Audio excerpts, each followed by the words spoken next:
On today's episode, I have the great pleasure of interviewing my now friend Peter Swain. Peter runs a company called Magic on Tap and Digital on Demand, and is honestly one of the more brilliant minds that I've come across in my life. He is an inspiring, motivating, and extremely capable person. And the topics we cover range from everything on what is our why and what drives the business forward to aspects around marketing and Elon Musk. We talk about ClubHouse and the existence and the emergence of a new platform and the changing landscape of digital. I hope you enjoy. Hi, and welcome to Successful Scales, the show where I interview now successful professionals about their journey and try and garner insights onto any tips that can be applied to your business at home. Whether it's financial freedom or the exit of your company, wherever your journey may take you, the idea here is to simply learn from those who have done it before. I hope you enjoy and you get some value out of this. Buckle up and enjoy the episode.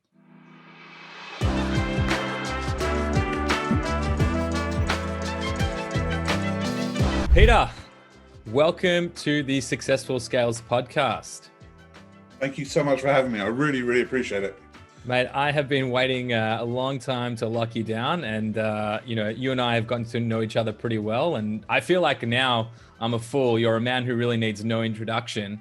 But for those listening who like I not that long ago didn't know about you, help me understand or help them understand a little bit more about your experience. Sure. And again, thanks for having me here. It is a real pleasure. And you're right, we have got to know each other. I think our only challenge here is going to be keeping our time down, because every time we get on the phone, it seems to be hours that pass. But trying to be slightly more concise.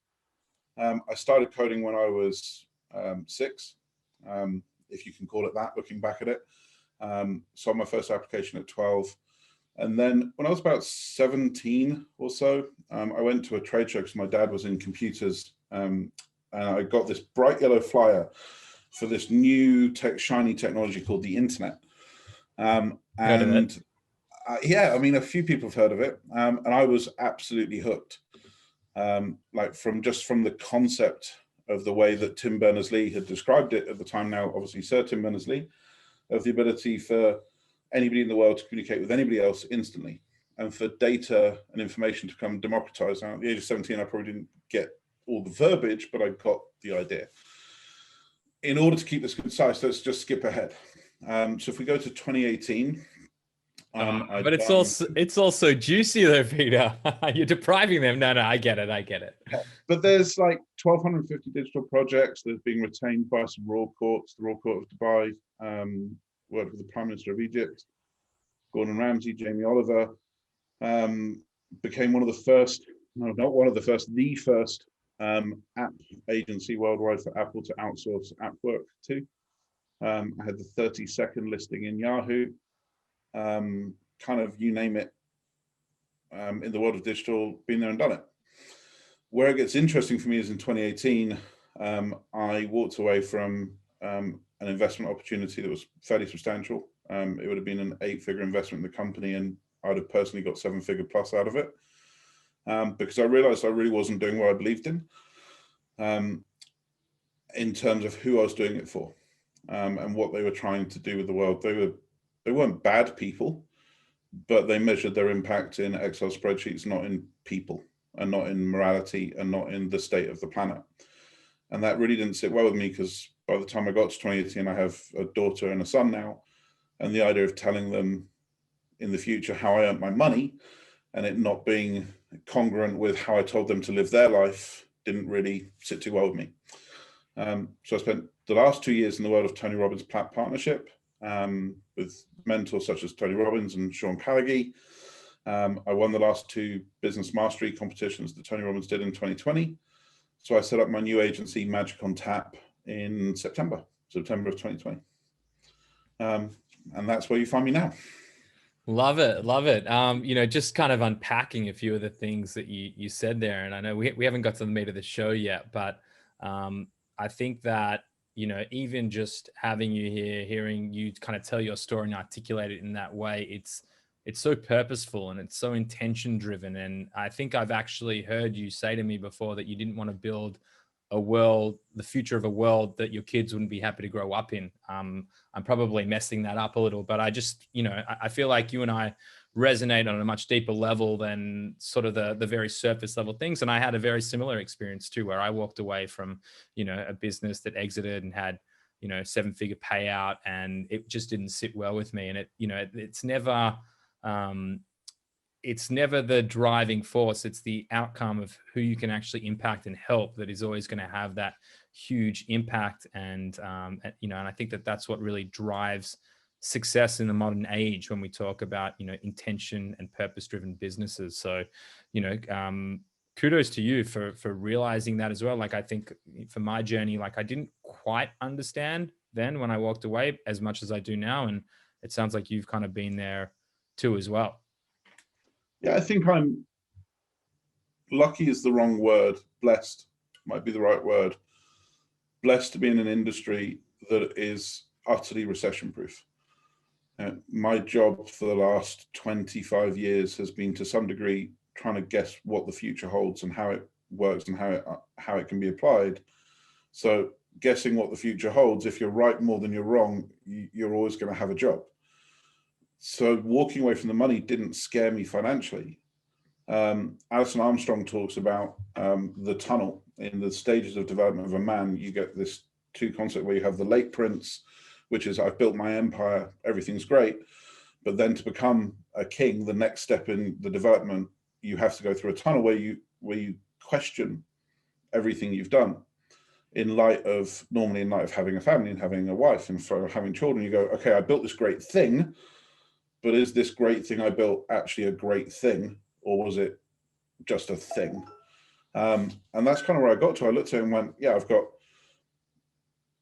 north of $100 million worth of revenue going through that company in hotel bookings. It was a substantial enterprise. We had 35, 40 members of staff that all reported into me, apart from a couple. But I looked at it and went, this doesn't actually make the world better. And I know it's a real truism, but like, be the change you want to see in the world really is the only way to go. If I die today, do I die happy? Because if I die today, I would rue the days I don't get with my family. I'd be upset that I don't get to see my daughter and my son grow up, but I would be proud of what I did that day. And I think there's sadly a lot of people that can't say that, that look at the day they just let and go, did I make the world a better place? Because parenting, for me, my kids just kind of changed everything. Parenting my kids from the ages of, say, 0 to 14, I'm probably being generous, I get to shape their world. And I get to do that by actively parenting them. But if I'm still to parent them when they're 20, the only way I can actually do it is by changing the world that they operate in. I'm kind of taking responsibility for both sides of the equation. I'm going to take responsibility for who they become, but also take responsibility for the world in which they operate. I mean, yeah, I couldn't have put it better myself, but being able to really create that future that you want to see, as you said, be the change you want to be. It is thrown around a bit, but it couldn't be more true. And I think that that in itself, when we talk about growing a business and evolving into the person that you are and become, it's such a fundamental block of what is value creation, in my opinion. Like, I've always found it very frustrating when I speak to people who are running businesses or agencies or whatever it is. And the first thing that they look at is, right, they'll kind of figure out what's happening in that business or that delivery or that mechanic and say, I could charge this for that. And as soon as you frame the world in that position, I feel like you're already at a fault or you're already at a loss. It's how much impact can I have for that business, that person? How much change can I positively impact? And whatever is the byproduct of that, which is typically revenue or money, that is how I look at the world. And I feel like, you'd be pretty well aligned there. I think you are, and I think I am. I think for that reason, neither of us will ever succeed in a publicly traded company. Because I think, and this is like, I'm getting, I guess, a little bit spiritual here, but I think capitalism is inherently quite broken.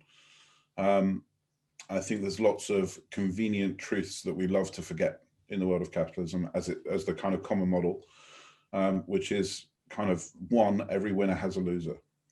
So if you take the average company that's at that level, the CEO is so driven by earnings before tax, depreciation, and amortization that they have to pursue that it has to then chip into their moral compass.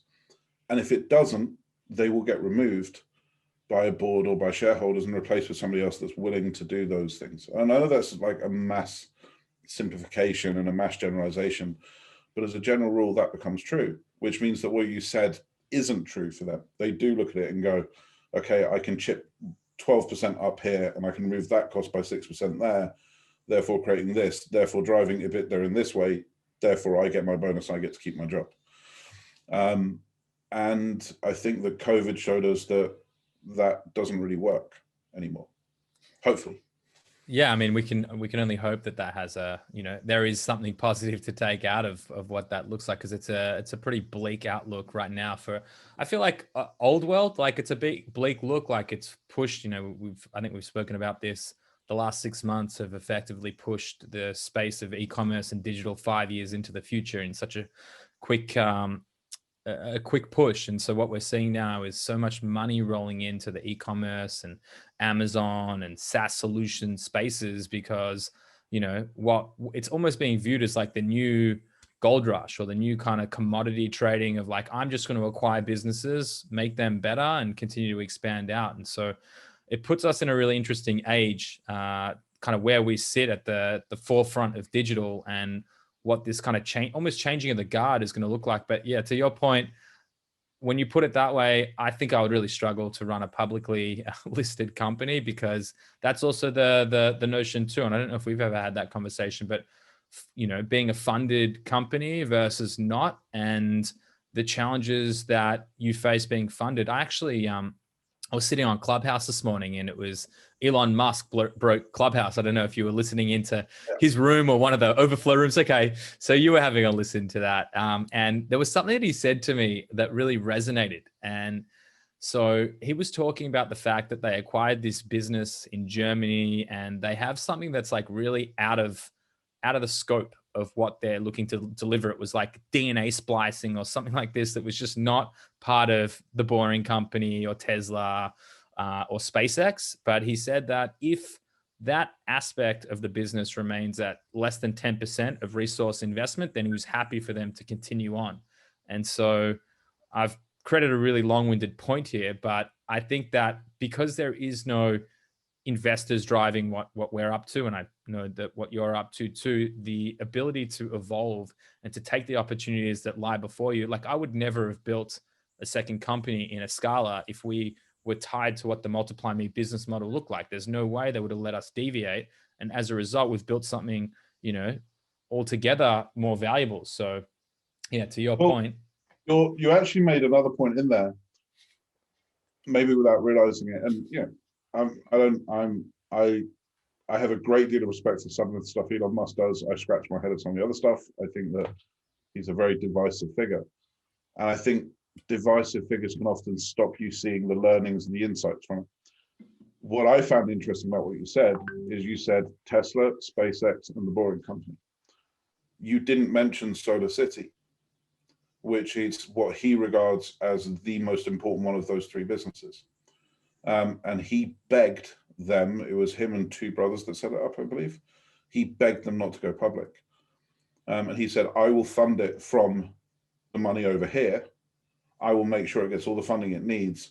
But as soon as it was solar power, as soon as we go public, we are no longer our own masters. We have to respond to the market. We will be driving our company by shareholder value, not by value to the economy and value to the country. So actually, your best example was the fact that you didn't mention the company that he regards as the most important one of the four that he owns. Because he deliberately said, do not make this publicly traded, because if it is, we will be driven by how many solar cells can we ramp out there, how much of this can we do, not how efficient can we make it, not how good can we do it, by how quickly can we scale it. And his point at the time was solar panel technology wasn't ready for a commercial rollout. It needed another 5, 10, 15 years worth of research to get it to a stage where it was viable. But if it became a publicly traded company, he would have to get that out in the world straight away. I mean, that, not that he's God or anything even remotely close to that, but he's a pretty smart dude and he's done some pretty groundbreaking things. So if that's the advice or the thing that he's driving, then I can get behind it. I feel like a lot of his points do definitely resonate, and I don't know, he's just got this kind of laid back approach. Like he kind of breaks down the way he sees the world. There's no bullshit about it. It's really like, right, well, this makes logical sense. I don't want to be hamstrung to these constructs, and I'm going to push forward. And that's how he can, I guess, remain to be a visionary in the space and actually get us potentially into space. So I think there's a lot of learnings from him, and one of them is that everybody can take away is he can swap from the macro, and I think it's something I'm quite good at as well. He can swap from the macro to the micro very quickly. So he can sit, half of his brain can sit in the we're going to go to Mars space, but then he can challenge an engineer on a widget, a screw, a nut, and a bolt, and see how they both connect in at the same time, which is a really interesting way to be. Most people I meet can stick in one of the two, but can normally not even understand how it relates to the other. Yeah, I would say that, I'd probably fall victim to that in some way, shape, or form. I sometimes don't have the patience for the minute details of certain deliveries, but if I'm passionate about it, I'll get there. But yeah, I think that it's a super powerful skill to have, to be able to look at the macro and the micro and really fuse them together. Well, the reason I think it's such a powerful thing is I think there are what I think it's probably a better word for this, but I used to call it a safecracker problem. And a safecracker problem is one where, on the old-fashioned safes where you go 19 to the left and 32 to the right and then 17 to the left and it opens. But if you go 16 to the left on the last rotation, it doesn't open. Now, what that means is you did 99.9% of the effort, but you got 0 of the result. So it's totally asymmetric. And there are some things that work like that. And there's some things that work if you put 60% of the effort, you get 60% of the result. And there's other things that work if you put 99% of the effort, but you don't get it right, you get nothing. And when you see macro and micro, you can see that quite quickly. You can go, okay, this whole thing didn't work because that one piece wasn't well enough established, executed, polished, thought through, wasn't in with everything else. Sometimes it's not the case, sometimes it is the case. But that's where I think it gets really useful to go like that. Well, in the space of you having this skill set that's extremely useful, I'm going to tack onto the back of that and say that this is exactly what we're here to speak about today, is the ability to help effectively grow a business. And for learnings, anyone listening is actually, trying to pick up on is what can they learn from your experiences in things that you've done in time to successfully scale, one of the many businesses that you've built, grown, sold, left. I mean, you've told me some pretty insane stories, but on that point, if you can help maybe dive into one of the areas where you feel like you've been able to impact that minute change from looking at the macro to the micro and making that shift. I mean, take it away, my friend. What do you got for me? Oh, I was asked a similar question on ClubHouse last night in the pre-room. I was blessed enough to be in the pre-room for Elon last night. Look out. Yeah. And I was asked a couple of things, and I kind of tried to synthesize it down. And a couple of things I said was, number one, every technology exists to solve a problem and will create a new problem. Every technology is a crude solution to the problem at hand. And the reason it's always crude is because you don't know what problems it's going to produce until you get to the other side. So a great example of that is you go from seat belts to, then they had the thing that retracted slightly to give you a bit of leeway in a seatbelt, because seatbelts at the beginning killed as many people as they say because it collapsed your lungs. And then they added a little bit of give. Fun fact. That was great. Yeah, and then they ended the give, and then it just bruised and cracked your ribs. Then they added airbags, but the release mechanism of the airbag normally broke your jawbone and your collarbone because it was so explosive. Then they worked out how to do these gel foamed airbags, and now they're working on autonomous vehicles that should negate the need for all of this in the first place. you look at technology, and every technology goes through a similar kind of evolution of how it's trying to solve a problem and creates a new problem by solving the old problem. And hopefully you're just creating a better class of problem. You look at, for example, chemotherapy. Chemo is a terrible solution. Like, we're going to help somebody with cancer by irradiating their body and killing off healthy cells as well as bad cells. That's a really bad solution. It's the only one we have at the moment. And we are obviously evolving it. And I see that parallel across everything. So what that means is that every technology is transient. So if you're a Facebook guy or a this guy or that guy, your time is limited. Straight away. As soon as you're embedded in any of the detailed tactical execution, your time is limited. As soon as you understand that the tech is going to shift and you look at what it's trying to solve, then you become quite connected to what the problem solution is. So why has ClubHouse, for example, because it's quite kind of the day, why has it grown so quickly? Because we were all seeking authentic, integrous connection. And in a world of COVID, I don't know if ClubHouse could have ever succeeded outside of COVID to get to the level it got to so quickly. I'm not denying its value. I'm just saying it needed a catalyst, a moment in time of which it could come from. We all want an authentic connection with people at the moment, and we're striving for socialization and connection. And it's presented that in a really beautiful, meaningful way. But people are like, oh, this is the platform. This is it now. Someone said this to me the other night. This is it in the world of social media. I'm like, I heard the same thing about Yahoo. Before that, I heard the same thing about Alta Vista. In there somewhere, there was Think Jeeves. There was Hotbot. Ask Jeeves as well. I think it became Ask Jeeves after that. Yeah, like everything has its time of it and its moment, and it solves the problem that it was seeking to solve. But then the problems it creates become too burdensome for it, and it can't escape from the model that it's in. And if it can, it will keep its ascendancy.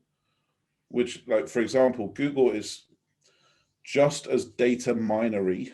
I know that's not a word, but data minery as Facebook is. We understood. But have done it with some integrity and some congruence. So people don't go, oh, Google's tracking me for this, Google's tracking me for this, Google's tracking me for this. This is an outrage, this is an abhorrence. Whereas Facebook are getting slaughtered for it because they've taken that mining and they've put it into use cases that people feel weren't in the agreement. They were in the agreement, you just didn't read it. They were always there. You always got it for free. You were never the customer. But this is abhorrent. And I just find it quite interesting to see the tech as that. So when people ask me, oh, you're an expert in Facebook or Twitter or da-da, I'm like, no, I'm an expert in all of them. Because I understand what they're trying to do, what they're trying to achieve. Well, I think you bring up a really valuable point there. And that's about when you're building a business and you're making decisions around what that business looks like, to box yourself in to say, I am a ManyChat expert. All I do is build ManyChat Facebook Messenger bots. I think that to some degree, if that's what you want to specialize in and you want to be the best at, and that's like niching down, then maybe there's something to it. But I would say that, if you're trying to build something of any real significance, you have to be agnostic to the specific platform, or even saying like, I just do social media. Like, the landscape is changing. And honestly, one of the reasons why I left agency land in terms of I was mostly in kind of the social space. I dealt with a lot of social content campaigns. I didn't feel like it was the solution to all answers. It helped with specific answers, but when you're forced to sell a certain solution and task that as this is the be all and end all, like Clubhouse, forget everything you've known. Clubhouse is the only platform. It's ridiculous. I always feel that when I see an advert for a shampoo company. It just makes me chuckle, and I'm going to use L'Oreal. This is not a brand specific accusation, but now gets your hair 3 times cleaner, like than the one last year, which got your hair 2 times cleaner than the one the year before that. How many times, if you're being like integrous, how many times can you stay in the space of the one we sold you last year was rubbish? Like, it was so bad that we're now 3 times better. And we know that in a year's time, we're going to be 3 times better again. To me, it's the same kind of language of like, this is it, where whether it's this room or Twitter or this or ClubHouse. No, it's not. This is a mechanism, a tech solution to build a relationship with a person or people. And that's it. I got a question for you. How are they doing these studies on 2 times cleaner, 3 times cleaner? Who's policing this? I actually did see one of these recently. It said, according to 87% of our of the 500 people, which is the minimum viable study of people that they can question. Oh, I saw one on the TV in the States of based on a study of 52 people. 52 people. Great, brilliant. This is fantastic. But that's what we're talking about, isn't it? That's what we're talking about when we say this non-integrous world. Well, what about this? What about this point then? I'd love your position on what allegedly Apple does with their phones, where as they bring out new versions of iOS, allegedly they slow down older phones so that you're kind of forced to. Wasn't that proven? I don't think it's allegedly, because they got fined for it. They got fined, right? Yeah. I mean, what's my position on it? My position is that Google Google, for people that maybe can't remember, Google used to have the motto of do no evil. That was their motto, and they eventually had to drop it, not because they were being evil, but because when you operate at that scale, you're always going to accidentally do stuff that some people that's not well founded. Like, and you look back and go, yeah, that was a mistake. I think that there's some of that within Apple. It's such a large business right now. I don't know if every decision would get the vetting that it would normally get. I think that these are all kind of agree and disagree at the same time. I think the Steve Jobs and the Tim Cook Apple are very different versions of a company. And I don't have a problem with them doing it. I have a problem with the fact that they didn't communicate they were doing it. Because their logic makes sense. Their logic is, if you're using more of the processing power of the phone, then it's going to eat up the battery. And when we ask people what their core concerns are more about the battery life than the speed of the device. But I would say that surely that should be a choice. But Apple for many years hobbled the fact that people used the mute switch to lock the device orientation. Do you remember that? Mm-hmm. When this was in the Steve Jobs era, and he got it like put to him that people should have the flexibility, and he went, "It's not their phone, it's mine." Yeah. He eventually repented on that, but that was always their view. Is that a good thing? No, it's not. But if you don't have people with that type of attitude and approach, I think it's a quote by Oscar Wilde that says, the reasonable man accepts the world as it's presented to him. The unreasonable man does not. Therefore, all change is predicated on an unreasonable man. Like, reasonable people will do what they're told to do, live within their environment that they're presented with, cash their paycheck, and just go around their day. It requires someone to go, this isn't fair, this isn't right, we could do this better, to spark a change in the first place. So it's a little bit rich to say we want unreasonable men pushing the world forward. Like, we now have private spaceflight. We just do. I think they did the largest satellite launch ever the other day. Yep. Like 100 plus satellites in one go. That would not exist if it wasn't for Elon Musk. Full stop. End of story. An entire industry wouldn't exist. And there are some people smarter than me for sure that are saying that, like, the space industry is the $1 billion industry of the next 50 years. When you're looking at asteroids there was an asteroid they found recently that has enough rare metals that this one asteroid is worth more than the entire economy of the Earth. So people are trying to work out how to get to it. They're trying to work out how to mine it. That's just going to keep happening. And that'll probably be privately funded, sorry, a publicly listed company going after the. No, okay. Exactly. But to get this back to the point we started on, with you said about the chat company, I would say you should be absolutely unrelenting and unforgiving on your big outcome, but absolutely open to change on how you get there. So to me, you say, no, we want to empower one-on-one communication with people via technology. That should be unrelenting. Now, whether that's this chatbot or this chatbot or that chatbot, pivot your heart away as you find the right thing and keep up. But that company, the company that says we want to empower one-on-one communication via technology, can go anywhere. That can stay around for 50, 100 years if it needs to. That we're going to be a mobile monkey company. Well, that's got 3 years in the market. And I think that's the same thing that we just spoke about in Elon Musk, for example, and in Steve Jobs. They were utterly unforgiving and unapologetic in this is where I'm going to take the world. How they got there, they were totally forgiving. They were totally happy to go, yep, let's change it, let's do it, let's do that, let's do this, if that's what the right way is. But we're going to put the same computing power that put man on the moon, like the same computing power that put man on the moon in your pocket, that was undebatable as far as Steve Jobs was concerned. All right, Peter. So for us mere mortals here, who are trying to break down all these very high level points that you're taking us on here, if I'm understanding correctly, what you're saying is, and please do correct me when I am wrong, because I will be, it's about finding your why as an individual, as a business, as to what's the problem that you're uniquely trying to solve.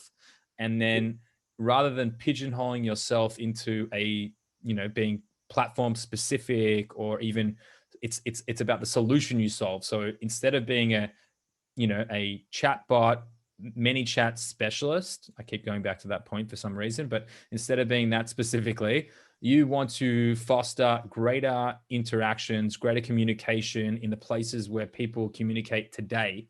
And therefore, that's what you're driving, is deeper conversations with your active customer base, as opposed to being specific. Is that how you would kind of break it down? Yes, and it applies at every part of the business. Speak in terms of the result, not the process. I had a salesperson on the phone the other day, and I'm like, great, did you get payment? And this has been someone we've been trying to land for ages. They're really hard to get hold of. Calls got cancelled. They signed the contract on the phone. I'm like, fantastic.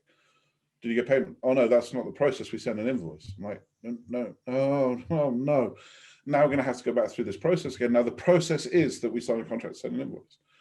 But the result is supposed to be that we offer an amazing service, and for that, we get recompensed with cash. That's on the agency side of the business. That's supposed to be what happens. And when we start all of our team huddles with every day, there's 10 people on the call with all my kind of senior people. And I start every single one of those calls with, what do we get paid for?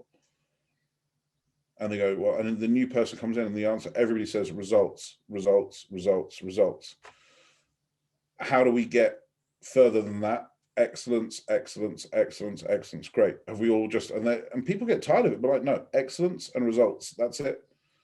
Well, we get there is, yes, it's a whole hodgepodge of thing, but we get paid for results, and everybody gets paid for results, whether they know it or not. 100%. And, coming from agency land as well, like, the age old saying, you're only as good as your last delivery.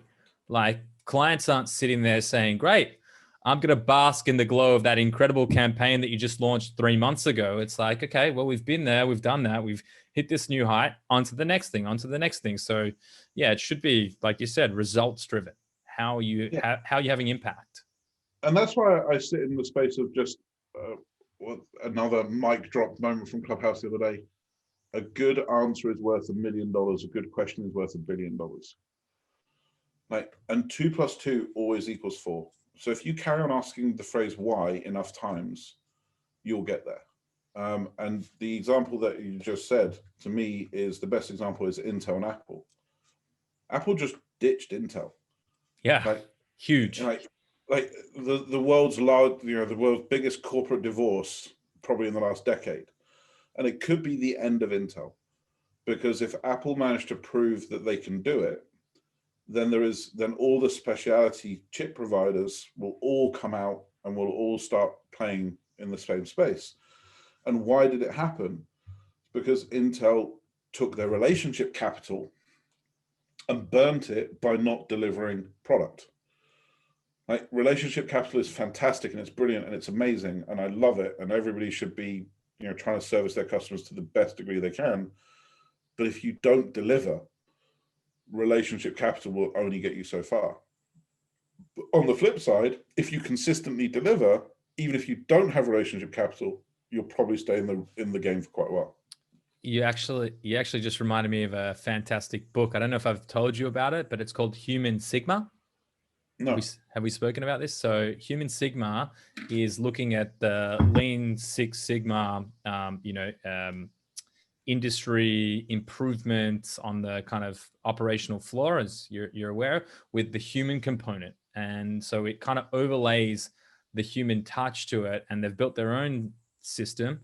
And what they talk about is that a unsatisfied customer and a customer who is happy with ticking a box, they're as sticky as each other. They'll still have a negative rating, but someone who has positive sentiment toward you and what you're doing will have an exponentially, disproportionately positive impact to your business, because that top 20%, your advocators, the people who are actually talking about how fucking good you are about everything that you do, those are the things that see your business soar. So building those relationships and making sure that you deliver have an enormous impact on kind of the outcome of your business. We're a small company and we have to unpack learnings when people come to us, like successful people. Like we hire ex people from Google and Fortune 50 companies and all this. And when they come to us, like, we just literally last week had an account manager that called and I said, did you get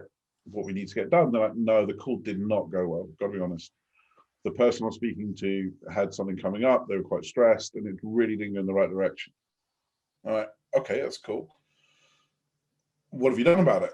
Like, what do you mean?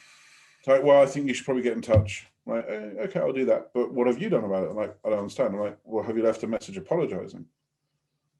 And the person I was speaking to was like, sorry? I'm like, well, have you left a message apologizing? They're like, why would I do that? I'm like, you just said you didn't get the outcome that we need and they need from the call, and that people are pretty stressed and upset. And they're like, yeah. I'm like, surely you didn't want that to happen. And they're like, yeah. I'm like, so surely you're apologetic. I'm like, well, yeah. I'm like, well, so apologize. I'm not forcing you to. I'm just saying, if I was you and I had done a call with someone and I hadn't got the outcome I needed and they needed, and it got a little bit stressful, then just leave them a message saying, hey, I'm sorry the call didn't go, didn't get to where we wanted to get to. Certainly not my intention. No, we both got a lot on, so let's touch base in a couple of days. And they say, well, doesn't that make us weaker? Like, how can that make us weaker? Like, to me, that's like that gives you 10 times the strength, because again, it's just about authenticity. So yeah, it's things like that I find crazy. Of we have to unpack this training, in quotes, of how to be a good corporate citizen and actually just return people to being a good citizen. And I find that, to be honest, insane. I guess I'm unemployable. I've never been employed because I would just tell people what to do. So, but yeah, you're spot on. You are spot on. And I feel I have the same challenges as well.